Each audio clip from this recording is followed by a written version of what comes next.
किसी ऋषि को दान में दे दो।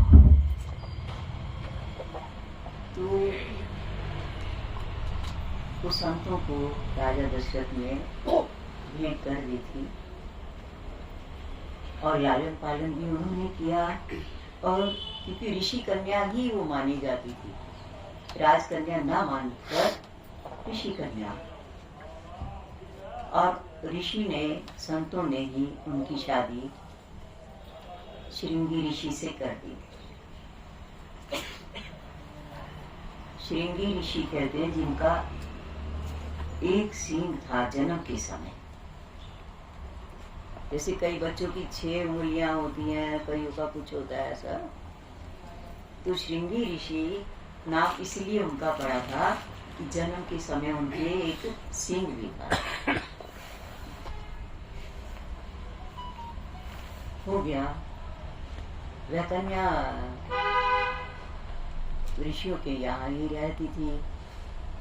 उसके बाद भी काफी समय बीत गया।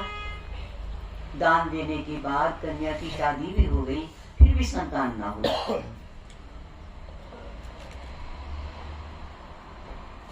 और एक समय अब त्रिकालदर्शी वशिष्ठ जी समझ रहे थे कि अब प्रभु का प्राकट्य होना चाहिए। वो एक दिन अपनी पत्नी को साथ ले आए। तो राजा के मन में नहीं था कुछ भी, है या नहीं है, कोई बात ही नहीं थी, कोई परवाह ही नहीं थी दिमाग में किसी भी तरह की। तो एक दिन वशिष्ठ ऋषि दोपहर को जब राजा भोजन करने के लिए आते थे राज दरबार से राजमहलों में, तो वशिष्ठ जी ने अपनी पत्नी को भेज दिया सिखा पढ़ा के, और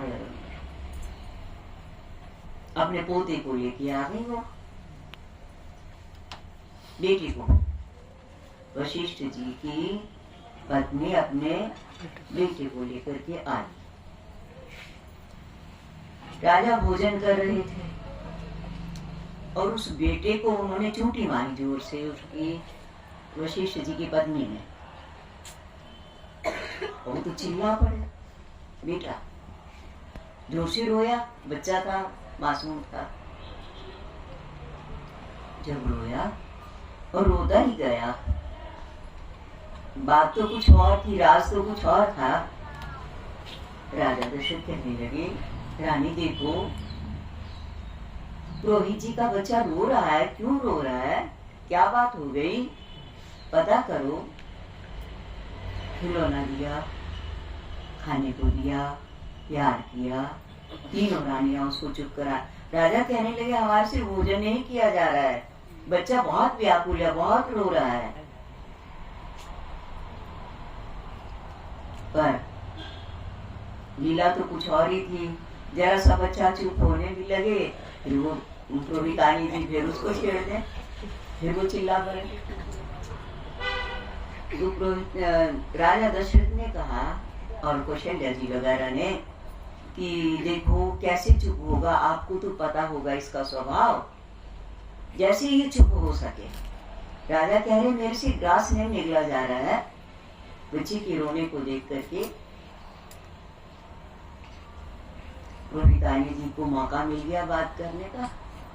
कहने लगे, राजन ये वस्तुओं के लिए, दक्षिणा के लिए, खिलौनों के लिए नहीं रो रहा, ये रो रहा है कि अब वशिष्ठ जी हैं, अब दशरथ जी के रघुकुल जब से चालू हुआ था तब से वशिष्ठ जी, क्योंकि वशिष्ठ जी ब्रह्मा जी के पुत्र हैं, सृष्टि जब हुई 7 ऋषियों का प्राकट्य हुआ था, उसमें से एक वशिष्ठ जी भी माने जाते हैं। और तब से, हालांकि ब्रह्मा जी ने कहा, वशिष्ठ जी कहने लगे मैं विरक्त रहूंगा, तो ब्रह्मा जी ने कहा नहीं, तुम और किसी कुल के पुरोहित नहीं बनना चाहते तो ना बनो, रघुकुल के पुरोहित जरूर बनो। क्योंकि वशिष्ठ जी ने एक इच्छा रखी थी कि हम भजन करेंगे। जिस परमपिता परमात्मा की ये सृष्टि है, तपस्या करके सुमरन करके उनका दर्शन करेंगे। मैं गृहस्थ में नहीं फंसूंगा, ऐसा उनका विचार था। तो ब्रह्मा जी ने कहा, अरे ब्रह्म तो साकार रूप से सृष्टि में अवतार लेगा। दर्शन तो जो तपस्या करते हैं उनको थोड़ी देर के लिए दर्शन हुआ करता है। जैसे आपने सुना होगा कबीर जी की बात। कबीर के यहाँ जब कबीर जी की साधना पूर्ण हुई, प्रभु का प्राकट्य हुआ, दर्शन किया और थोड़ी देर में ही, कुछ मिनटों के बाद ही भगवान कहने लगे, अच्छा कबीर हम जाएं? बोले प्रभु इतने वर्ष हो गए, तब करते करते मुश्किल से आप इतने मिनट तो कम से कम मेरे पास रहिएगा, मुझे दर्शन दीजिएगा। भगवान ने कहा, देखो हमारा नियम नहीं है। हाँ, तुम्हें कुछ मांगना है, कुछ करना है, कोई बात है, तुम्हारे अंदर कोई संकल्प है, उसकी पूर्ति हम अवश्य करते हैं। उनका प्रभु नहीं, मैंने कुछ चाहने के लिए आपका भजन नहीं किया था, मुझे तो आत्मज्ञान दीजिएगा।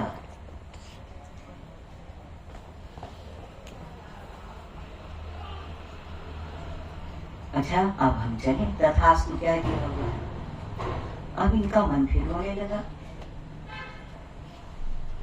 कि इतनी मुश्किल से दर्शन हुआ था और प्रभु चले भी गए।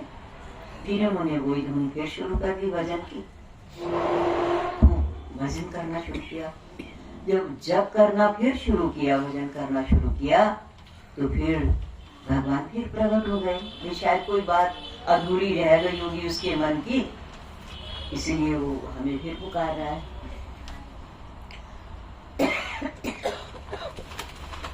अब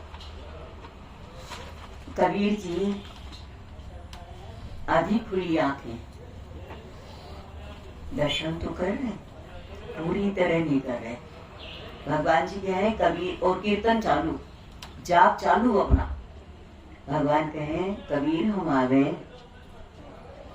वो सुन ही नहीं रहे, जैसे सुन तो वैसे तो सुन रहे थे, परंतु गौर नहीं कर रहे थे उस बात का। तो भगवान ने बार बार कहा कबीर हम आ गए, इसलिए पुकारा बेटा कबीर हम आ गए। कबीर जी कहते मुझे फुर्सत नहीं। कबीर जी ने कहा मुझे फुर्सत नहीं, क्योंकि राम ठाकुर ने कहा था ना कि बेटा हमें फुर्सत नहीं है, सृष्टि का संचालन करना होता है। पालन की ड्यूटी किसकी है? नारायण की। और पालन का काम 1 मिनट भी बंद नहीं हो सकता। जब कबीर ने, भगवान कह रहे हैं कि दर्शन कर लो, बात बताओ किस लिए दोबारा याद किया, तो कहते प्रभु फुर्सत नहीं है।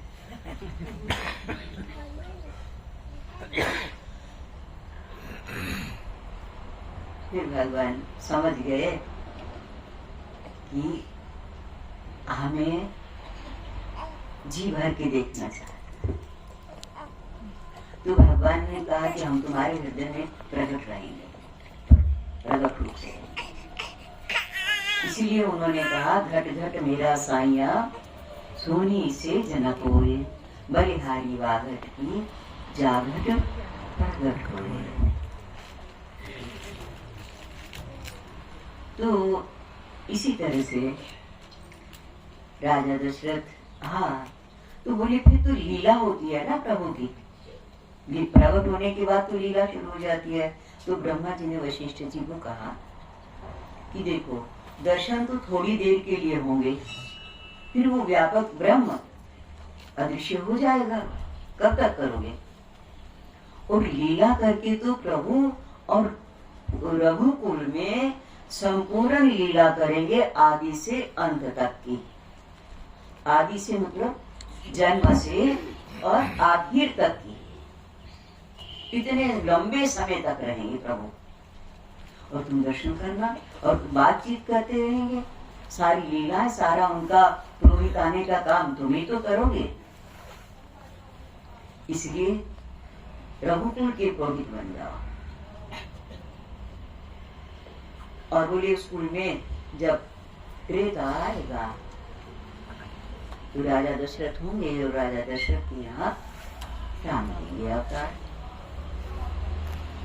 तो इसलिए अब इनका बच्चा रो रहा है, बार बार वो छेड़ देती हैं रोहितानी जी। तो दशरथ जी का क्यों रो रहा है ये किसी चीजों के लिए नहीं रो रहा है, ये वशिष्ठ जी का बेटा है ना। ये देख रहा है कि वशिष्ठ जी ने संकल्प लिया था कि जब राम अवतार ले लेंगे तो हम, जब राम अपने धाम को जाएंगे तो हम भी अपने धाम को चले जाएंगे, ब्रह्मलोक में आ जाएंगे। और आगे उनके बच्चे है नहीं, संतान है नहीं। जब तक हम जवान होंगे, बड़े होंगे, तो हम किसका पुरोहित आना करेंगे? ये इसीलिए हो रहा है।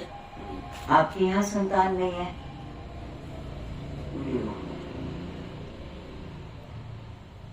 और बोले मैं इसको समझा भी रही हूँ कि कोई बात नहीं, ये मान नहीं रहा, रो रहा। लीला थी ठाकुर की। तो उन्होंने कहा हाँ संतान होनी चाहिए। तो उनके मन में बोले फिर वशिष्ठ जी से ही पूछा जाए कि कब होगी संतान। तो वशिष्ठ जी के पास गए, बोले आप चलो, आश्रम में है वो। ये वशिष्ठ जी के पास गए, उनसे बात किया, सारी लीला बता दी। उनको तो पहले से सारा रचा हुआ खेल तो उन्हीं का था। तो वशिष्ठ जी ने कहा होगी, धैर्य रखो और श्रृंगी ऋषि को बुलाओ और वो आपके यहाँ यज्ञ कराएंगे तो तुम्हारे यहाँ संतान हो जाएगी। और आप लोग रामायण पाठ में करते हो, है ना? श्रृंगी ऋषि वशिष्ठ बुलावा, पुत्रेष्टि शुभ यज्ञ करावा। तो हमारा अभिप्राय कहने का है, गृहस्थ जीवन मोक्ष के लिए बाधक नहीं है, साधक है। साधक है, सहयोगी है, जो हमारी साधना जैसे यज्ञ, दान, जब तक स्वाध्याय, विप्र, धेनु, सुर, संत, इन चार की सेवा। विप्र धेनु मैंने गौ, विप्र धेनु, सुर मैंने देवताओं का पूजन, जो आजकल आप लोग करते हैं, बारी बारी से करते रहते हो। और हम तो आप लोगों को एक कार्ड भी छाप कर दिया था, किसी के पास है या नहीं है, कि स्वस्ति वाचन रोज करो, रोज नियम बना करके। ये कुछ जरूरी नहीं है कि आचार्य को बुला करके ही रोज करवाया जाए, परंतु रोज करो। पढ़े लिखे हो और व्यवहार की इतनी पुस्तकें पढ़ सकते हो, तो क्या भगवान के लिए इतना नहीं करते? देवताओं की कृपा, हमारे अंगों का निर्माण देवता करते हैं। 27 नक्षत्र हैं और 9 ग्रह हैं। एक ग्रह को 3-3 नक्षत्र मिले हैं। तो हमारे शरीर के अंदर जितने अंग हैं, एक एक ग्रह 3-3 अंगों का निर्माण करते हैं, पालन करते हैं, पोषण करते हैं, और नाराज हो जाए तो रोग भी पैदा करते हैं।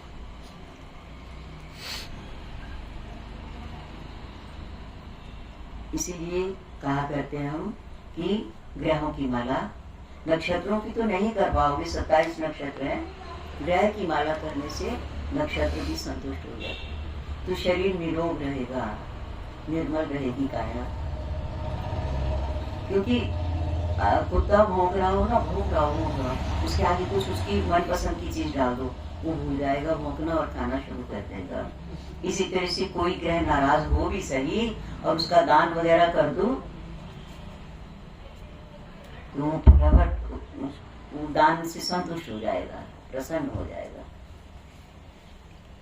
इसीलिए कहा करते हैं कभी कभी अपनी कुंडली देख लो, उसमें कौन सा ग्रह चल रहा है, ग्रहचार प्रत्यंतर दशा, और उसका जब भी बार आए, मान लिया सोम की दशा चल रही है, प्रत्यंतर दशा, तो हर सोमवार को सोम से संबंधित कोई चीज सोम के आगे रखो, सीधी सी बात है।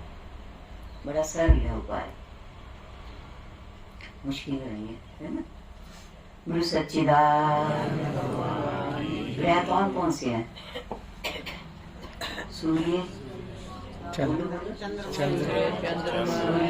चंद्र, मंगल, बुध, बृहस्पति, शुक्र, शनि, राहु, केतु, है 9 है। 7 बारों में इनको बांटा गया पर है 9, और राशि 12 है।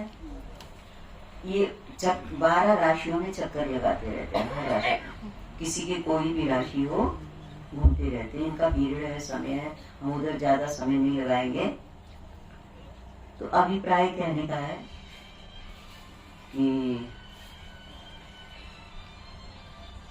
शुरू कहाँ से किए थे? हनुमान जी, हनुमान जी भजन करना चाहिए, भजन से सारी कार्य सिद्ध होते हैं। तो आज कन्या के रूप में